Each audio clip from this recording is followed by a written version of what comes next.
जय श्री कृष्ण। 19वें श्लोक में भगवान ने बताया कि यह शरीरी न तो मारता है और न मरता ही है। इसमें मरने का निषेध तो 20वें श्लोक में कर दिया। अब मारने का निषेध करने के लिए हम आगे का श्लोक कहते हैं।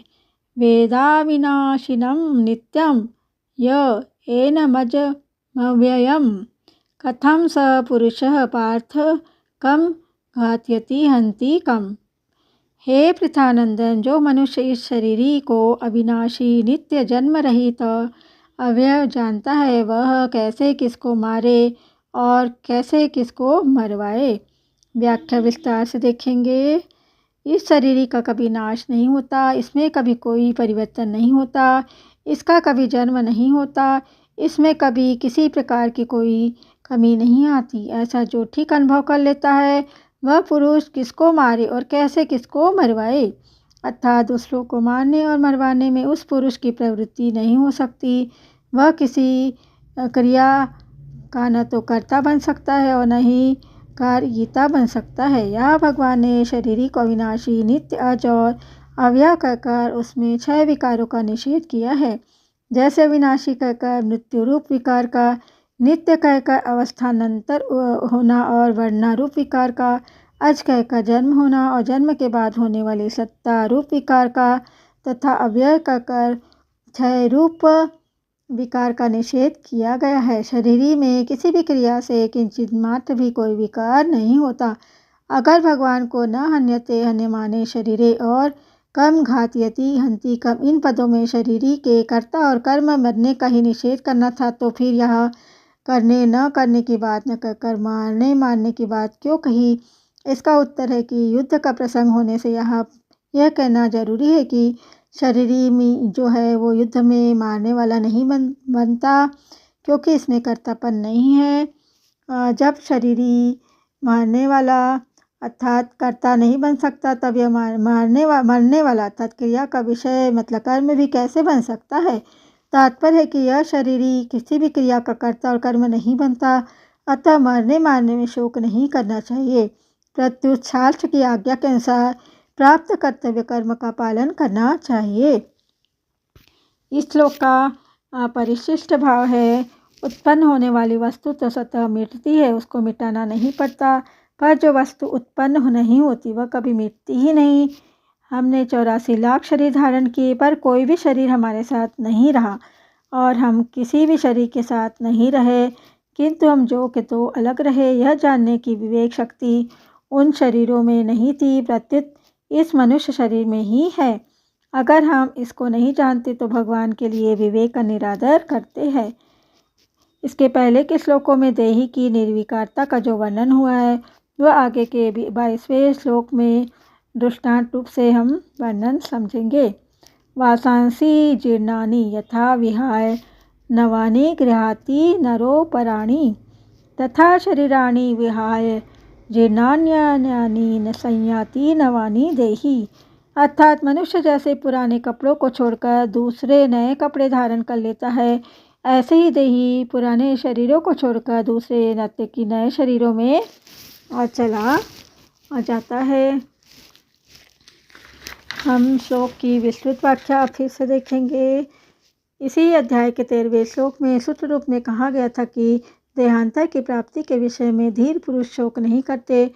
अब उसी बात को उदाहरण देकर स्पष्ट रूप से यह बात कह रहे कि जैसे पुराने कपड़े के परिवर्तन पर मनुष्य को शोक नहीं होता, ऐसे ही शरीरों के परिवर्तन पर भी शोक नहीं होना चाहिए।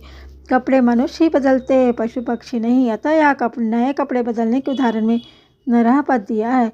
यह नरह पद मनुष्यों और योनि का जो वाचक है, और इसमें स्त्री पुरुष बालक बालिकाएं सभी आ जाते हैं। जैसे मनुष्य पुराने कपड़ों को छोड़कर दूसरे नए कपड़ों को धारण करता है, ऐसे ही यह देही पुराने शरीर को छोड़कर दूसरे नए शरीरों को धारण करता है।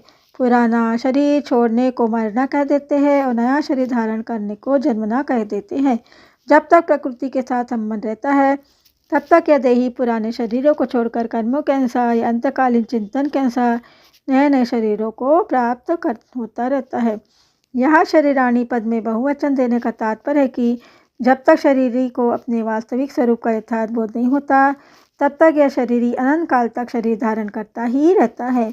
आज तक इसने कितने शरीर धारण किए इसकी गिनती भी संभव नहीं है।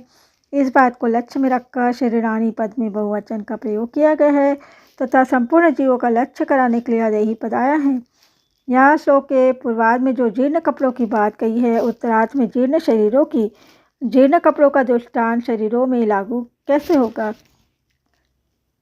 कारण कि शरीर तो बच्चों और जवानों के भी मर जाते हैं, केवल बूढ़ों के जीर्ण शरीर मर जाते, यह बात तो नहीं है।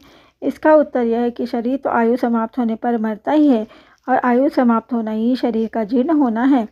शरीर चाहे बच्चों का हो, जवान का हो, बुद्धों का हो, आयु समाप्त होने पर भी सभी जीर्ण ही कहलाएंगे। इस श्लोक में भगवान ने यथा और तथा पद देकर कहा है कि जैसे मनुष्य पुराने कपड़ों को छोड़कर नए कपड़े धारण कर लेता है, वैसे ही अदेही पुराने शरीर को छोड़कर नए शरीरों में चला जाता है। यहाँ एक शंका होती कि जैसे कुमार, युवा, वृद्ध अवस्था अपने आप होती है, वैसे ही देहांतर की प्राप्ति अपने आप होती है। यह जो मनुष्य की स्वतंत्रता है कि वह पुराने शरीर को छोड़ने में, नए शरीर को धारण करने में, मतलब शरीर इसकी स्वतंत्रता है। शरीरों को छोड़ने में देही की स्वतंत्रता नहीं है, शरीर की स्वतंत्रता है। इसलिए यह यथा और कथा तथा कैसे घटेंगे, इसका समाधान यह है कि भगवान का तात्पर्य स्वतंत्रता परतंत्रता की बात कहने में नहीं है, बल्कि शरीर के वियोग से होने वाले शोक को मिटाने में है।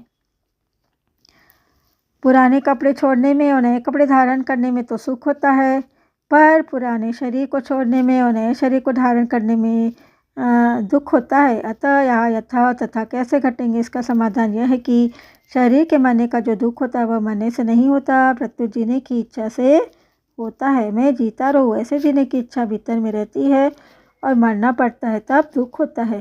तात्पर्य हुआ कि जब मनुष्य शरीर के साथ एकात्मता कर लेता है तब यह शरीर के मरने में अपना मरना मान लेता है और दुखी होता है, परंतु जो शरीर के साथ अपनी एकात्मता नहीं मानता उसको मरने में दुख नहीं होता, प्रत्युत आनंद होता है।